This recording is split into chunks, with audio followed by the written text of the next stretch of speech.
Day 1 doesn't introduce us to this world's gimmick, and instead introduces us to a new zombie right off the bat. The Jurassic fossil head zombie. He's not really that special, he's just a stronger bucket head. But anyways, sweet potato celery stalker combo is really OP and we're able to beat the level really easily. Day 2 is where we're introduced to this world's gimmick, dinosaurs. The first of these dinosaurs that we're introduced to is the Allosaurus. The Allosaurus can kick zombies forward like the breakdancer, except he's constantly active and doesn't need a jam.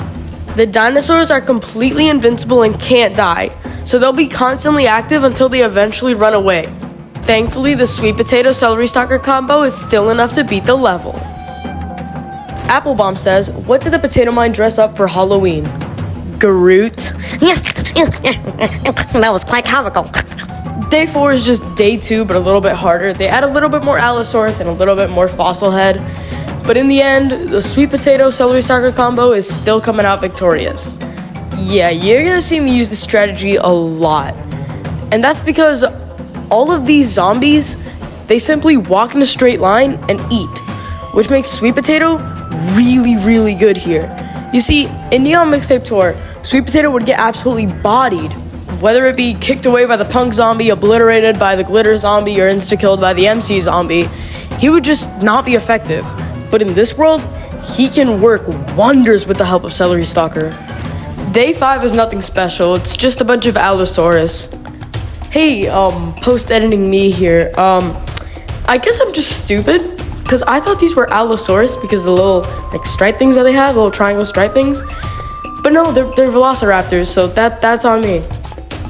Day 6 introduces us to our next dinosaur, the Stegosaurus. The Stegosaurus will carry zombies on his tail and fling them across the map. Thankfully, Sweet Potato is an effective counter against him because no matter where he flings his zombies, Sweet Potato can reposition them and clean them up with Celery Stalker. Claudio says, what did Potato Mine hate in Thanksgiving? The rotisserie chickens? Day 8 is nothing special.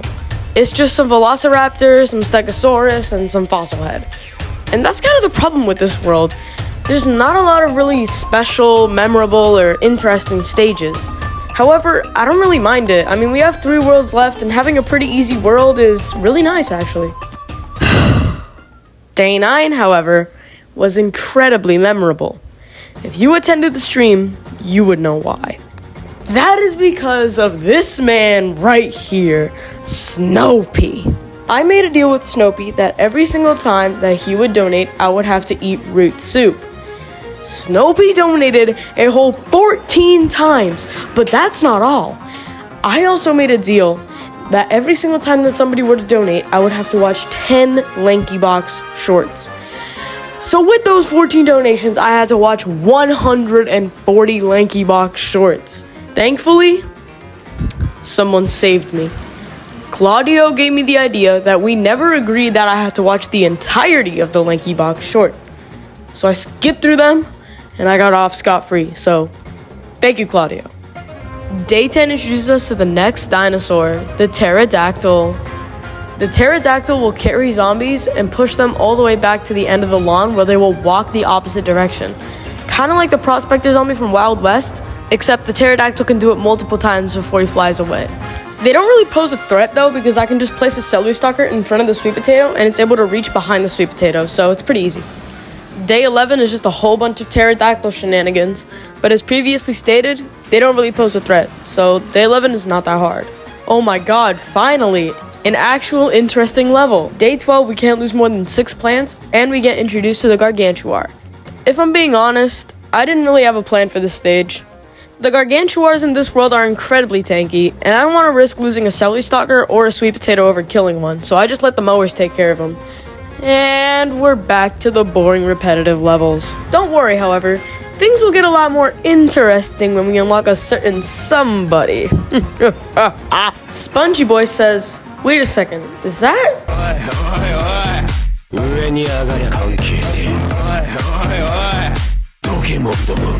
Anyways, Spongy Boy says, what is Primal Potato Mine's favorite dinosaur?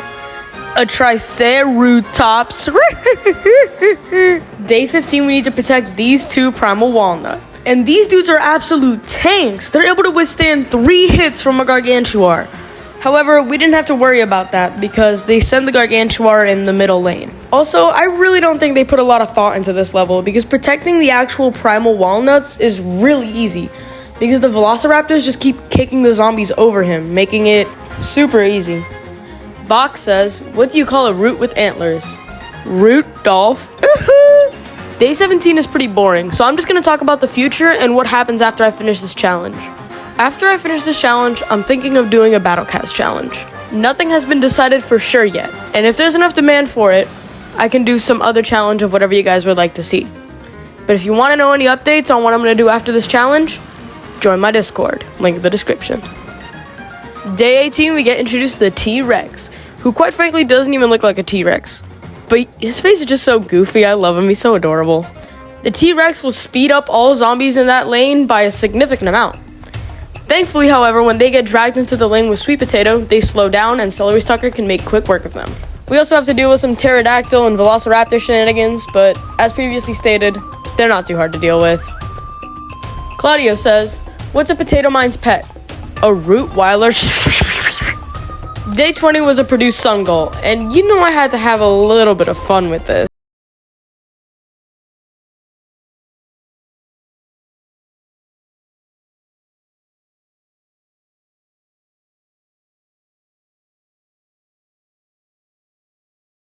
Day 21, we get introduced to the Jurassic Bully Zombie, the second actual new zombie in this world.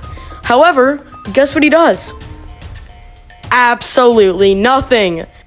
The Jurassic Bully Zombie is quite literally just a tanky zombie. That's all he has going for him.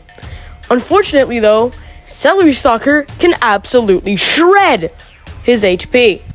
See, this is why the Sweet Potato and Celery Stalker combo is doing so well.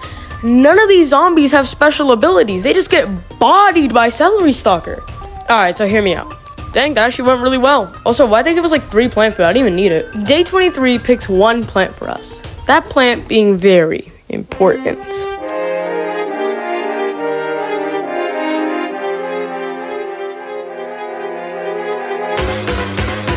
The plant we are given on day 23 is none other than Primal Potato Mine, arguably one of the best plants in the entire game.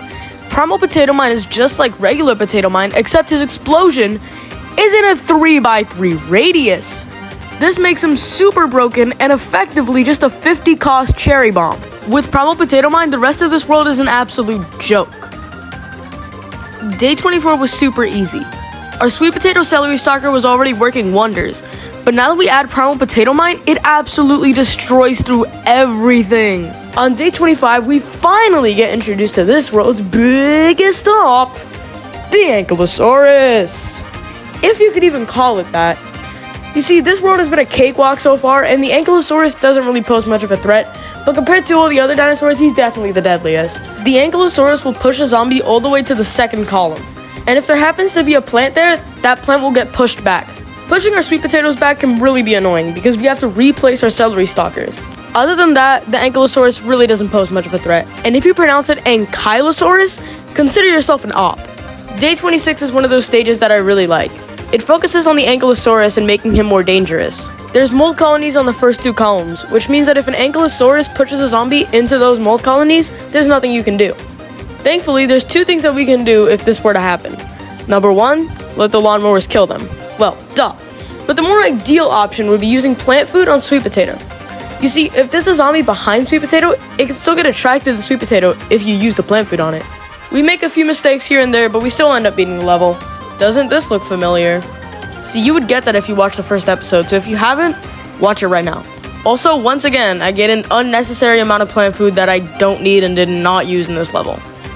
Day 28 is just dinosaur mayhem. We get a little bit of taste from every single dinosaur, and like I said, most of them don't really pose a threat, so this level was a complete joke with the help of Primal Potato Mine. Luigi Wins says, why do people hate when roots are mad? They get par snippy. Day 30 is just like all the other day 30s where they throw every single zombie in this world at you. Usually they're hard, but this one was a cakewalk, once again, because I have Primal Potato Mine. I will say though, this was the hardest stage in the world. But that doesn't really say a lot, because all the stages were pretty easy, and this one was too. Potato Mine says, what did the potato do to his little brother? Beat him up. Ah! And just like that, we completed the Jurassic Marsh. Only 2 more worlds to go, and we beat this challenge. Thank you all, and especially those who supported me from the beginning. This challenge is soon to come to a close, and I'm so grateful for all of you guys that I met along the way. With that being said, I'll see you guys in the Big Wave Beach. A few moments later.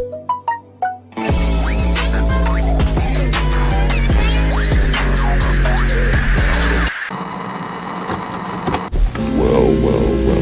The Roots are almost winning, aren't they? I must say I'm really surprised. However, playtime is over. We have let the Roots go too far. Not to worry though.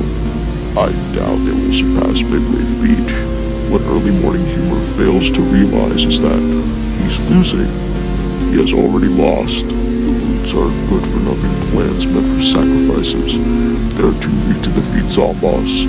Nonetheless, it will be fun watching the pathetic Roots drown. As for you, dear viewer, there is still a chance to join the winning side. But if you want to lose with early morning humor, then so be it.